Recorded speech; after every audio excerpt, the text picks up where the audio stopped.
નમસ્કાર દર્શક મિત્રો, ગુજરાત ન્યૂઝમાં આપનું સ્વાગત છે અને ડે સ્પેશિયલ કાર્યક્રમ સાથે હું છું માલવી। ડે સ્પેશિયલ કાર્યક્રમનો જે આજનો વિષય છે 3 દાયકાનો ઇંતજાર ખતમ, એટલા માટે કહેવું પડી રહ્યું છે કારણ કે ગુજરાતમાં સિંહ, દીપડો અને હવે વાઘની ઉપસ્થિતિ પણ ગુજરાતની અંદર જોવા મળી છે। જે રીતે કહેવાય ને કે આપણા માટે ખૂબ જ ગૌરવની વાત કહેવાય, કારણ કે અત્યાર સુધી એટલે કે 3 દાયકા સુધી આપણા ગુજરાતને વસ્તી ગણતરીમાંથી વાઘના બાકાત રાખવામાં આવ્યો હતો, પરંતુ હવે જે વસ્તી ગણતરી થશે એમાં ગુજરાતનું નામ પણ સામેલ થશે, જે એક ગર્વની વાત કહેવાય। આ સાથે જે પ્રમાણે વાત કરી રતનમહાલ વન્યજીવ અભયારણ્યમાં વાઘની હાજરીની જે પુષ્ટિ કરવામાં આવી છે, રાજ્યમાં ટાઈગરની હાજરીની NTCA એટલે કે નેશનલ ટાઈગર કન્ઝર્વેશન ઓથોરિટી દ્વારા તેની પુષ્ટિ કરવામાં આવી છે કે અહીંયા જે વાઘ છે તે વસવાટ કરી રહ્યો છે। આ સાથે કેટલાક પુરાવાઓ પણ સામે આવ્યા છે। ગુજરાતના વન્યજીવ ઇતિહાસમાં લાંબા કહેવાય ને કે સમય બાદ આ એક ઐતિહાસિક સિદ્ધિ નોંધાઈ છે ગુજરાતની। તો આજે ડે સ્પેશિયલ કાર્યક્રમમાં આ વિશે જ વાત કરવી છે, ખાસ કરીને આપણા માટે આ ખૂબ જ ગૌરવની વાત, કારણ કે અત્યાર સુધી કહેવાય ને કે આપણે સિંહ માટે વાત કરી રહ્યા હતા, પરંતુ હવે એશિયાઈ સિંહોની ધરતી પૂરતું આ સીમિત નથી રહ્યું, હવે વાઘની પણ ઉપસ્થિતિ આપણા ગુજરાતની અંદર નોંધાઈ છે। અને એ વિશે આપણી સાથે ચર્ચા કરવા માટે ગેસ્ટ પેનલમાં જોડાઈ ચૂક્યા છે મનીષ વૈદ્ય, જેઓ વન્યપ્રેમી છે। મનીષભાઈ, સ્વાગત છે આપનું ડે સ્પેશિયલ કાર્યક્રમમાં। સાથે છે ચિંતન મહેતા, વાઇલ્ડ લાઈફ રેસ્ક્યુ ટ્રસ્ટમાંથી છે, તેમનું પણ સ્વાગત છે, નવસારીના ટ્રસ્ટી છે, આપનું પણ સ્વાગત છે ચિંતનભાઈ। અને સાથે છે કરક પ્રજાપતિ, જેઓ ઇકોલોજીસ્ટ છે। કરકભાઈ, આપનું પણ સ્વાગત છે ડે સ્પેશિયલ કાર્યક્રમની અંદર। જી, થેન્ક યુ। જી, સૌથી પહેલા તો મનીષભાઈને પૂછવું છે કે મનીષભાઈ, હવે ગીરથી ઓળખાતું જે ગુજરાત છે હવે એશિયાઈ સિંહોની ધરતી પૂરતું જે સીમિત છે તે નથી રહ્યું, શું કહેશો આ અંગે? બહુ સાચી વાત છે કે બહુ આનંદની વસ્તુ છે। એક પર્યાવરણવાદી અથવા પર્યાવરણ પ્રેમી તરીકે વાત કરું તો ગુજરાતની અંદર ત્રીજી મહત્વની બિલાડી કુળનું પ્રાણી ઇન્ટ્રોડ્યુસ થયું છે। પણ તમે પૂછો એની પહેલા જ એટલું કહું કે આ ખુશીનો અવસર છે, પણ એક જવાબદારી પણ છે, અને એ જવાબદારી એવી છે કે એને કઈ રીતે ટકાવી રાખવો। કારણ કે છેલ્લા ફેબ્રુઆરીથી જો વાઘ આપણા ત્યાં આવ્યો હોય અને સ્થાયી થયો હોય, એના સતત એના ટ્રેકિંગ અને ટ્રેક્સ મળતા હોય, તો આજે ઓલમોસ્ટ 10 મહિના થઈ ગયા, અને મહિના જો 10 મહિના સુધી રોકાયો છે તે બહુ મહત્વની વસ્તુ છે। એની સાથે સાથે જવાબદારી એ છે કે તમે એનો જે આવાસ છે એ કઈ રીતે ત્યાં પ્રોટેક્શન કરશો। કારણ કે આજના સમયની અંદર એ આવાસને અકબંધ રાખવો, એનું સંરક્ષણ કરવું અને એના ટાઈગરને રહેવા માટેની જે ફેસિલિટીઝ જે રાખવી, એ ગુજરાત સરકારે ને ગુજરાત વન વિભાગે એને કરવી પડશે, તો જ એ ટાઈગર ટકશે। અને એની સાથે એટલું પણ કહું કે કદાચ હજી આપણે વહેલા છીએ ટાઈગર સ્ટેટ બનાવવામાં, ભલે કદાચ કેન્દ્રીય સરકારે આ નિર્ણય લીધો હોય, પછી તો એક જ ટાઈગર છે, હજી બીજા ટાઈગર તો આવવા દો। આપણે ઉતાવળ કરી હોય એવું મને લાગે છે, પણ જે હોય શુભેચ્છા છે દરેક જણને, ગુજરાત સરકારને પણ, ગુજરાતના દરેક વન્ય પ્રેમીઓને। ચોક્કસથી। ચિંતનભાઈ, આપને પૂછવા માંગુ છું, જે રીતે વાત કરીએ કોઈ ગુજરાતમાં સિંહ, દીપડો અને હવે વાઘની ઉપસ્થિતિ જોવા મળી છે, જે રીતે આ કહેવાય ને કે એક વિશ્વનું એકમાત્ર સ્થળ છે જ્યાં આ ત્રણેય પ્રજાતિ જે છે એની ઉપસ્થિતિ જોવા મળી રહી છે, કઈ રીતે જોઈ રહ્યા છો? NTCA દ્વારા સત્તાવાર આ અંગે જાહેરાત પણ કરી દેવામાં આવી છે, કઈ રીતે જોઈ રહ્યા છો?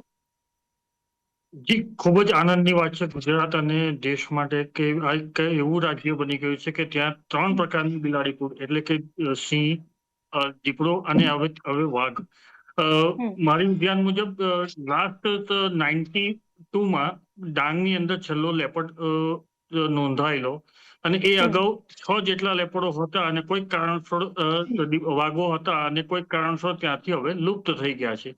ફરી આ 20 વર્ષ કે 25 વર્ષના દાયકા બાદ આ ફરીથી આવ્યો છે, તો રાજ્ય સરકાર અને કેન્દ્ર સરકાર તેમજ ત્યાંના સ્થાનિક લોકોની પણ ખાસ એક જવાબદારી બની જશે કે આ વાઘને હવે કનડગત નહીં કરીએ, લોકો જોવા ના જાય, જેથી એ ડિસ્ટર્બ ના થઈ શકે। આવી બધી વાતો વન વિભાગે ધ્યાને રાખીને એની માટે જરૂરી પગલાઓ લેવા પડશે। ચોક્કસથી। કનકભાઈ પણ આપણી સાથે જોડાયા છે, જેઓ ઇકોલોજીસ્ટ છે. કનકભાઈ, કઈ રીતે જોઈ રહ્યા છો આખી જે વાત છે? 3 દાયકાનો ઇંતજાર ખતમ છે, જેને લઈને હવે પર્યાવરણ પ્રેમીઓમાં પણ ઉત્સાહનો માહોલ જોવા મળી રહ્યો છે. કઈ રીતે જોઈ રહ્યા છો? બહુ સરસની વાત છે કે આપણે જે 3 બિગ કેટ્સ છે, લાઈક ટાઈગર, લેપર્ડ અને લાયન, એક જ સ્ટેટમાં દેખાય. જેમ આપણે લાયનનું તો ટુરિઝમ બહુ સારું છે ગુજરાતના અંદર, હમ, પણ જેમ હમ, મનીષભાઈએ કીધું કે ટાઈગર જે અહીંયા ગુજરાતમાં આવ્યો છે, બરોબર, એ બહુ હમ, એક મહત્વની વસ્તુ છે અને એક જવાબદારી છે, બરોબર. બિલકુલ. કોઈ બી સ્ટેટને ટાઈગર સ્ટેટ ડિક્લેર કરતા પહેલા એને ઘણી બધી પ્રોસેસ હોય છે, બરોબર.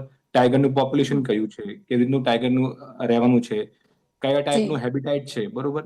તો એ પ્રમાણે એ વસ્તુ જોવી જે કેન્દ્ર સરકાર અને રાજ્ય સરકાર છે, એ બંનેનું બહુ મહત્વનું કામ છે.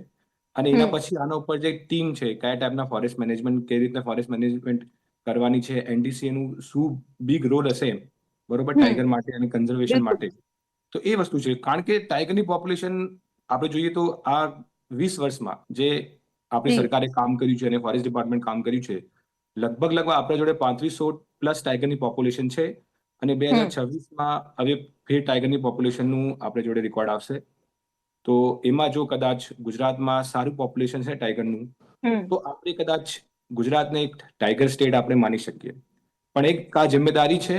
અને અને બીજી વસ્તુ છે કે મેઇન છે કે ટાઈગરને કન્ઝર્વ કેવી રીતના કરવાનું ગુજરાતના ફોરેસ્ટમાં.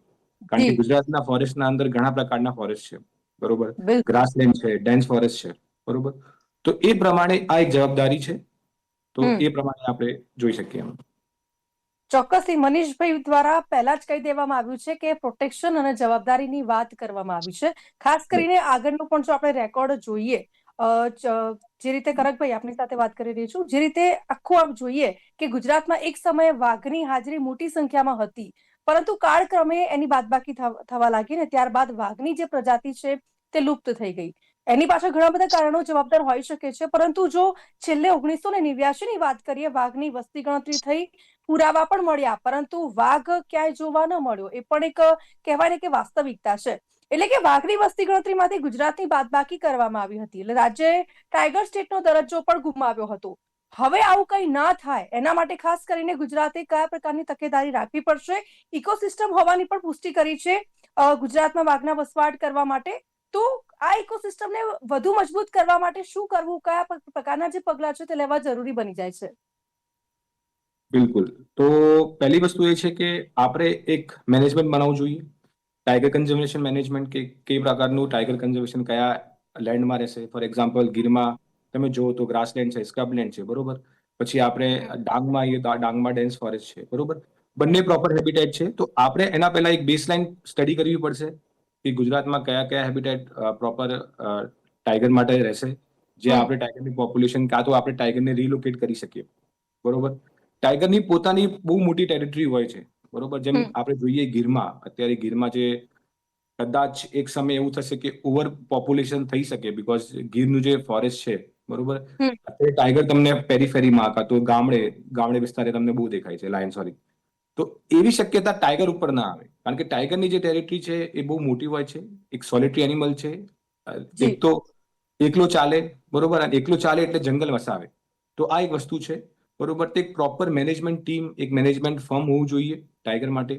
એના પહેલા બેઝલાઇન સ્ટડી, જે મેં ચીતા ઇન્ટ્રોડ્યુસ કર્યું હતું મોદી સરકારે, આપણી જે કેન્દ્ર સરકારે છે, એવી રીતે એક બેઝલાઇન સ્ટડી આપણે કરી શકીએ કે ગુજરાતના અંદર કઈ જંગલમાં, કયા કયા પ્રકારના જંગલમાં આપણે ટાઈગર્સ ઇન્ટ્રોડ્યુસ કરી શકીએ, કાં તો એમને રિલોકેટ કરી શકીએ. એક પગલું એક મેઇન છે. અને બીજી પ્રોટેક્શન ફોર્સ, બરોબર. અત્યારે તમે જુઓ તો મહારાષ્ટ્રના અંદર ટાઈગર પ્રોટેક્શન ફોર્સ છે, બરોબર. સ્ટેટ ટાઈગર પ્રોટેક્શન ફોર્સ છે. તો એમ ગુજરાત સરકાર જોડે બજેટ કે એ પ્રમાણે જે એનડીસીએ કે આપણે જે ફોરેસ્ટ ડિપાર્ટમેન્ટ છે એ પ્રમાણે ટાઈગર પ્રોટેક્શન ફોર્સ બનાવે, તો એક બી વસ્તુ છે, એ બી વસ્તુ. તો આ પ્રમાણે કંઈક પગલા લઈ શકે. અને એના પછી ટાઈગરની મોનિટરિંગ, એ બી બહુ ઇમ્પોર્ટન્ટ છે. જી જી, બિલકુલ.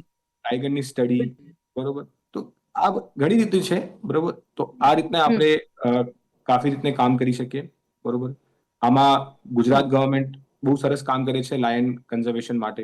એમને વચ્ચે લીગ પ્રોજેક્ટ બી ચાલુ કર્યું હતું, અત્યારે બી કામમાં ચાલે છે. તો એ જી જી. આપણે ટાઈગર માટે બી એક ટાઈગર સેલ ઇન્ટ્રોડ્યુસ કરી શકીએ, જેમ એનટીસી ના જોડે ઓલરેડી ટાઈગર સેલ છે સેન્ટ્રલ લેવલ ઉપર. તો ગુજરાતના અંદર બી ગુજરાત ડિપાર્ટમેન્ટ સાથે કેવું કોલેબોરેશન રહે છે NTCA નું, એ બહુ ઇમ્પોર્ટન્ટ છે. જી ચોક્કસથી. મનીષભાઈ, આપને પૂછવા માંગુ છું, 3 દાયકા બાદની આ સિદ્ધિનું મહત્વ શું છે? સૌથી પહેલા તો એ સમજાવશો, અને ખાસ કરીને જે રીતે કહેવાય ને કે કેટલાક સ્ટેપ્સ આપણે લેવા પડશે, કારણ કે આ ખૂબ જ મહત્વપૂર્ણ બાબત આપણા માટે આ ગર્વની વાત છે. તો ચોક્કસથી આપે જે પ્રમાણે જણાવ્યું કે એક જવાબદારી, અને એમના માટે એ કહેવાય ને કે વાઘ માટે આ પ્રોટેક્શનની પણ એટલી જ જરૂરી બની જાય છે. તો કયા પ્રકારના પગલાં લેવા જોઈએ, અને આ સિદ્ધિ બાદ એનું મહત્વ શું છે? બહુ સરસ સવાલ તમે પૂછ્યો જી. કે ટાઈગર અને એટલે વાઘ અને જે સિંહ છે એ એપેક્સ પ્રેડેટર છે.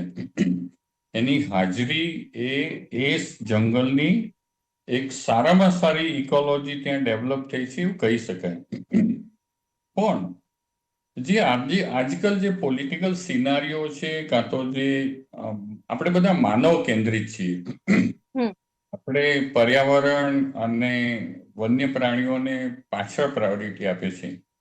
પણ અત્યારે જો આ અરસામાં જે તમે વાત કરો છો એ પ્રમાણે ઘણા બધા સ્ટેપ આપણે લેવા પડશે, જેમાં એક તો સ્થાનિક લોકોનું ત્યાંની જે વાઘની હાજરી છે એને શું કે એને એક્સેપ્ટ કઈ રીતે કરશે, એવા કોઈ કાર્યક્રમો કરવા પડશે કે જેમાં એક અવેરનેસ થાય.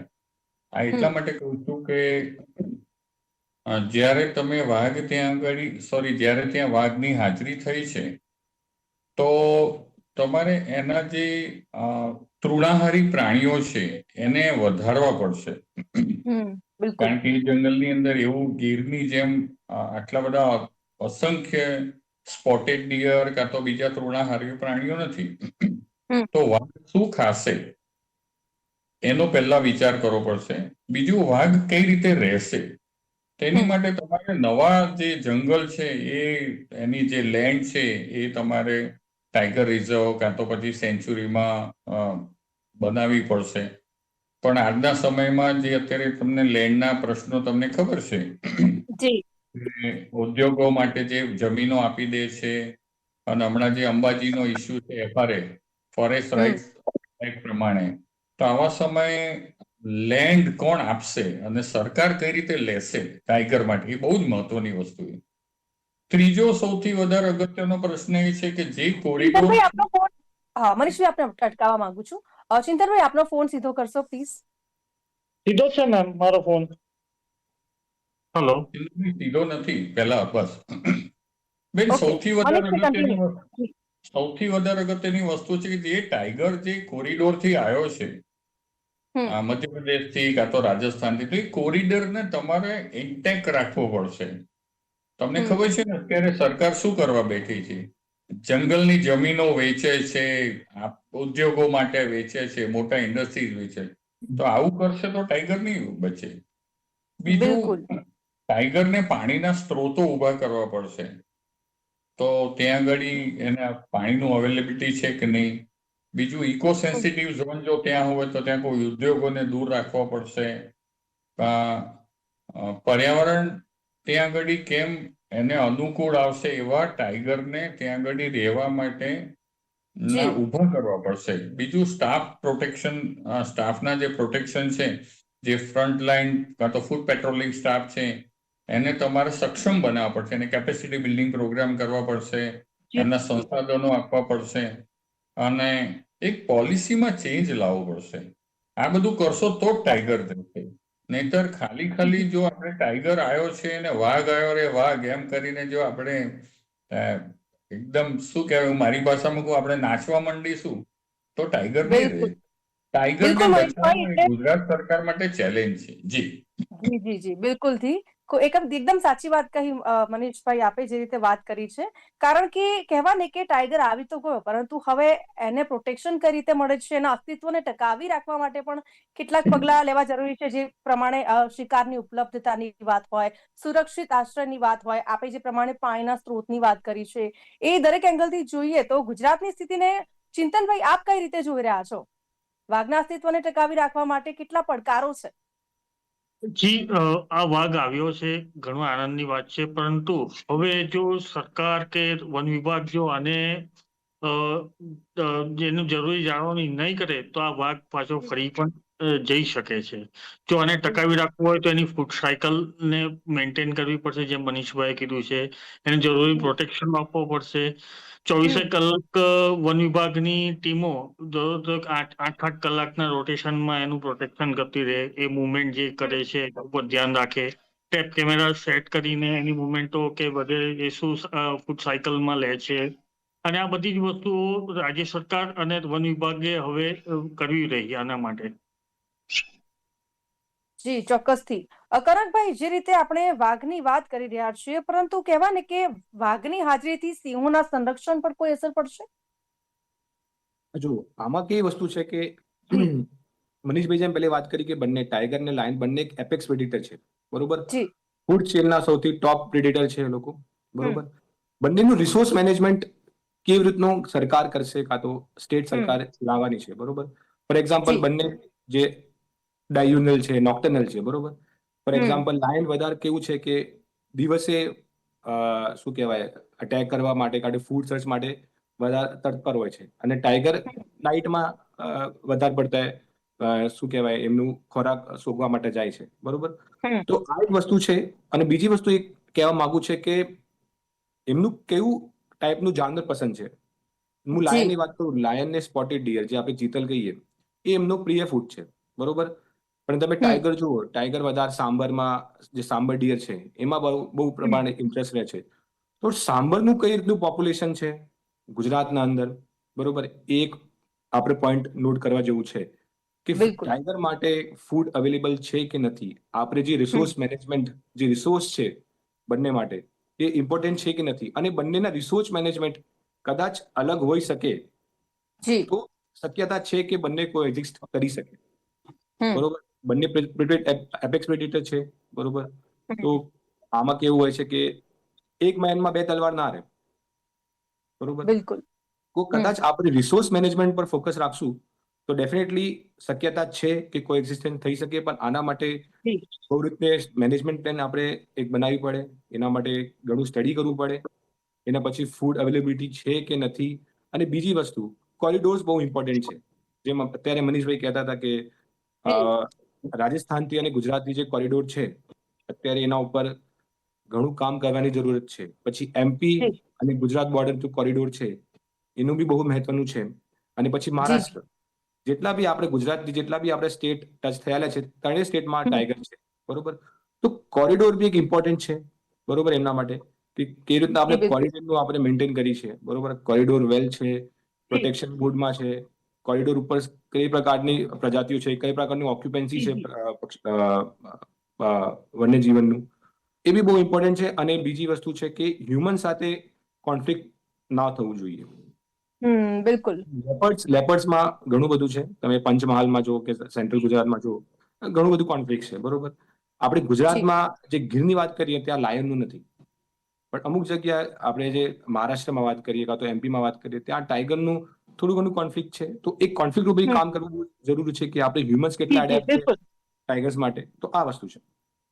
જી બિલકુલ. મનીષભાઈ, જે રીતે આ ત્રણેયની ઉપસ્થિતિ જોવા મળી છે, સિંહ, દીપડો અને હવે વાઘ પણ, ખાસ કરીને વાત કરવી છે, આ ત્રણની હાજરીથી પ્રવાસનનો કોઈ ફાયદો થશે અથવા તો સ્થાનિક લોકોને પણ ફાયદો થઈ શકે છે ખરા? બેન, આ પ્રશ્ન બહુ પેચીદો છે. જી. પ્રવાસનની વાત તો બહુ દૂર છે. પહેલા ને સંરક્ષણની વાત છે. કારણ કે સંરક્ષણ થશે તો પ્રવાસન થશે. જો પ્રવાસન આવશે તો સંરક્ષણ નહીં થાય. એ જગ જાહેર છે. એટલે જ્યાં જ્યાં હું પોતે મારું પર્સનલ માનવું છે કે જ્યાં જ્યાં પ્રવાસન થયું છે ત્યાં આગળ હેબિટાટ લોસ થાય છે, ત્યાંની સ્પીસીસને ડિસ્ટર્બન્સ થાય છે, અને ઉપરથી લોકો એન્ટરટેનમેન્ટ કરી જાય છે. એટલે પ્રવાસન તો બહુ દૂર છે. પણ હા, અત્યારની જે ટુરિઝમ જે અત્યારે વિકસાવવાની જે માનસિકતા દરેક સ્ટેટની અંદર છે, એ આ છે કે ભાઈ ટાઈગર અમારા ત્યાં એને સ્થાયી થાય તો આપણે પહેલા જ પ્રવાસન ગોઠવી કાઢો. એટલા માટે તો ગુજરાતની અંદર પણ ઠેર ઠેર જગ્યાએ અત્યારે સફારી પાર્કો બની રહ્યા છે. પણ જેટલું પ્રવાસનને જેટલું તમે ન્યાય આપશો એટલું પહેલા સંરક્ષણ આપવું પડશે. અને જો સારું સંરક્ષણ થશે તો પ્રવાસન તમે કરી શકશો. પણ પર્સનલી હું કહું છું કે જ્યાં જ્યાં પ્રવાસન આવ્યા છે ત્યાં આગળ એ સ્પીસીસને નુકસાન થયેલા છે, એટલે બહુ દૂરની વસ્તુ છે. જી. જી બિલકુલથી આપણે જે રીતે કહીએ ને કે હવે કુદરતી રીતે આ જે વાઘ છે એને કહે ને સંખ્યાને વધારવા માટે હવે મધ્યપ્રદેશથી વાઘણ લાવવાની જે પ્રક્રિયા છે તેની પણ વાત કરીશું. તો ખાસ કરીને હવે ઘણા બધા પડકારો છે. જે રીતે આપણે સંરક્ષણની વાત કરી છે મનીષભાઈ, 2019ની જો વાત કરીએ તો મહીસાગરમાં દેખાયેલા વાઘનું પણ શું થયું હતું તો કે 20 દિવસની અંદર કહેવાય ને કે બીમારીના કારણે એનું મૃત્યુ થયું હતું. એટલે ક્યાંક ને ક્યાંક સંરક્ષણ પણ અહીંયા જવાબદાર છે. ચિંતનભાઈ, ગીરથી ઓળખાતું ગુજરાત હવે ટાઈગર સ્ટેટ તરીકે ઓળખાશે, આપ એ અંગે શું કહેશો? જી, તમે જે વાત કરી તેમ પ્રમાણે જે આગળ આવ્યો હતો અને ડાયટ થયું હતું, એવી ઘટનાઓ ના ઘટે. આનું હેલ્થ ચેકઅપ કે જે કોઈ વસ્તુ કરવાની રહે, બરાબર છે. સિંહણ વાગણ લાવવાની વાત તો પછી છે. પહેલા તો આને કઈ રીતે વધારે પ્રોટેક્શન આપણે આપી શકીએ, બરાબર છે. એના માટે ધ્યાન આપવું. પ્રવાસનની વાત તો જે મનીષભાઈ કરી એ ઘણી દૂરની વાત છે. જો પ્રવાસન ત્યાં અત્યારથી જો જશે, લોકો જો જશે તો આ ટાઈગર મૂવ કરીને પાછો એમપી તરફ જઈ શકે છે. પેલું અટકાવવું પડે. ચોક્કસથી. કનકભાઈ, આપ છેલ્લે શું સંદેશ આપવા માંગો છો અમારા માધ્યમથી? મારું એક જ પ્રશ્ન એક જ વસ્તુ રહેશે કે પહેલા આપણે ટાઈગરનું સંરક્ષણ આપણે જોઈએ. આપણે એની બેસલાઇન સ્ટડી કરીએ કે ટાઈગર આપણે સ્ટેટમાં રહેવા માટે સક્ષમ છે કે નથી.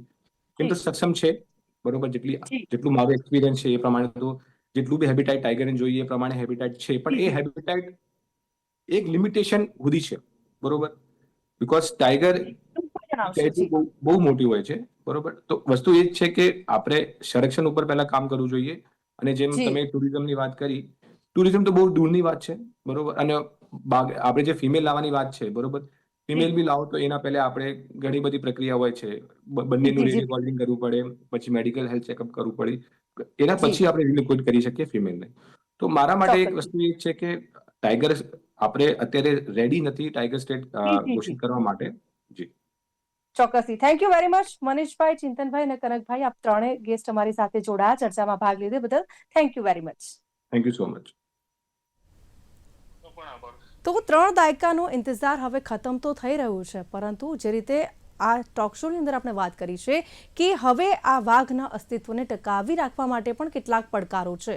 સૌથી પહેલાં તો સંરક્ષણ કરવું પડશે અને ત્યારબાદ કહેવાય ને કે ઘણા બધા પડકારો છે કે હવે એની સંખ્યાને વધારવા માટે શું કરવું જોઈએ, અને આ માટે ગુજરાત સરકાર સતત પ્રયાસ કરી રહી છે. તો હાલ ડે સ્પેશિયલ કાર્યક્રમમાં બસ આટલું જ. ફરીથી મળીશું નવા વિષય સાથે. અત્યારે મને આપશો રજા. નમસ્કાર.